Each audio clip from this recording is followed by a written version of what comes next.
નમસ્કાર વિદ્યાર્થી મિત્રો, સ્વાગત છે આપણી યુટ્યુબ ચેનલ વર્ગ ઇન્ડિયા નોલેજમાં.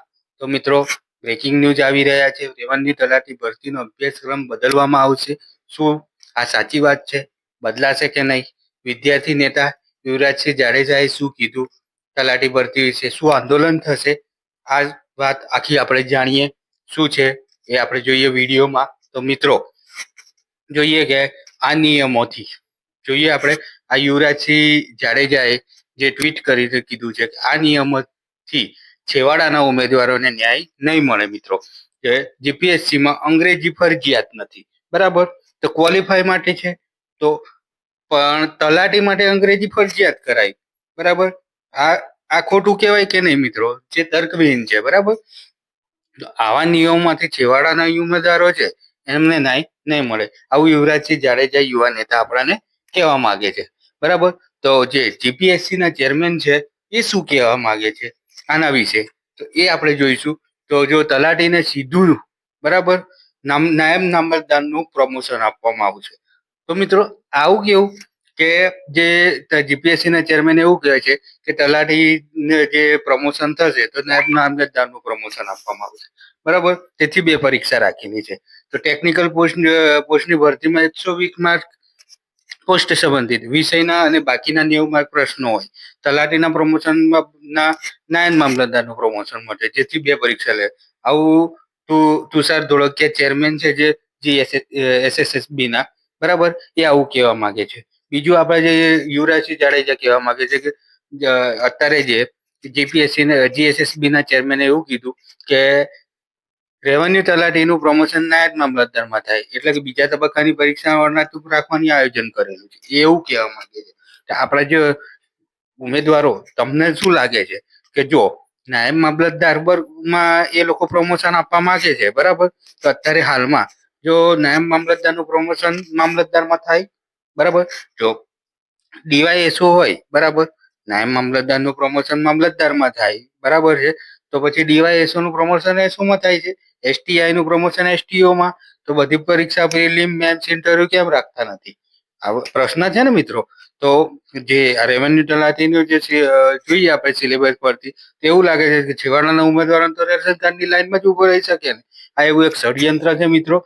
તો તમે ઉમેદવારો મિત્રો જાગો, બરાબર? કેમ કે દેખો, આ ક્લાસ 3 ના જે વિદ્યાર્થીઓ છે અને ક્લાસ 1-2 નો અણઘણો સિલેબસ પકડાવી દેવાય છે.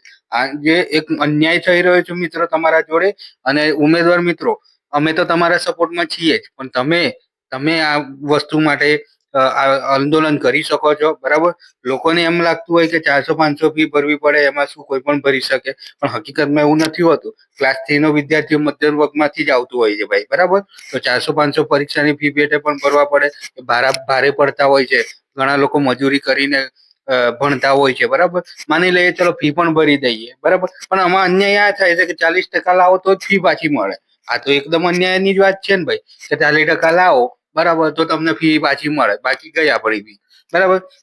સરકાર એટલી પણ સદ્ધર નથી કે સામાન્ય પરીક્ષા માટે પોતે આયોજન પણ ના કરી શકે. આમ તો કારણ વગર કરોડો રૂપિયા વાપરી નાખે છે, બરાબર? તો ગુજરાતના મધ્યમ વર્ગના ઉમેદવારોમાં આ તો વિચારી શકે કે નહીં સરકાર, બરાબર? આ એક ઉમેદવારો માટે બહુ જ મોટું કૌભાંડ કહો તમે, કે પછી એક અન્યાય કહો હોય, બરાબર? હવે એમ કહીએ કે ગુજરાતી અંગ્રેજી લેખિતના જે વિષયો છે એને તમે ક્લાસીસ વગર કરી શકવાનો છો મિત્રો? ના થાય ભાઈ, ના થાય. તમે 10મા-12મામાં ભણતા હતા ને ત્યારે શિક્ષકો હતા એટલે તમે કરી શકતા હતા. આવું તો નહીં થઈ શકે મિત્રો. તમે શું કરવાના છો ઘરે બેસીને, બરાબર? એના માટે અત્યારે 10મા-12મામાં આપણા જોડે શિક્ષકો હતા એટલે આપણને તૈયારી કરાવતા હતા. તો આ જોઈએ આપણે કે મોટામાં મોટું આપણને તકલીફ ક્યાં છે, તો 26,000 પગારની તલાટી, બરાબર, નોકરી માટે 2 પરીક્ષા, બરાબર, અને 49,000 પગારમાં એન્જિનિયર માટે એક જ એમસીક્યુ પરીક્ષા. આ તો સૌથી મોટો અન્યાય થયો મિત્રો, કે જે વધારે પગાર લેવાના હોય એ લોકોને એક જ પરીક્ષા એમસીક્યુ વાઇઝ લેવાની, અને આપણે જે 26,000 પગાર, બરાબર, તલાટીની, એમાં પાછી 2 એક્ઝામ આપવાની, બરાબર? એમાં જે પહેલી એક્ઝામ આપે છે 200 માર્કની આપવાના, એ તો આપણે ફાઇનલ મેરિટ લિસ્ટમાં ગણવાના જ નથી મિત્રો. તો આ ઉમેદવાર મિત્રો, તો આપણા જોડે બહુ મોટો અન્યાય થઈ રહ્યો છે. અમે તમારા સપોર્ટમાં આવી રહ્યા છીએ, બરાબર, પણ તમે આગળ વધો, બરાબર? તમે ઉમેદવારો છો તો તમે એક તરફ આગળ વધો તો અમે તમારા જોડે સપોર્ટમાં રહેશું. તમે જોઈ શકો છો કે અધિક મદનીશ એન્જિનિયર છે એને 49,600 પગાર છે, બરાબર. તો એને 210 નું જ એમસીક્યુ અને એક જ પેપર આપવાનું. વર્ક આસિસ્ટન્ટ નું જોઈએ તો એને 26,000 પગાર છે, બરાબર. તો એને 210 માર્કનું એમસીક્યુ નું એક જ પેપર આપવાનું. ડેપ્યુટી ચીફનીસ છે એનો 49,500 પગાર છે, તો એને 150 માર્કનું એક જ પેપર આપવાનું.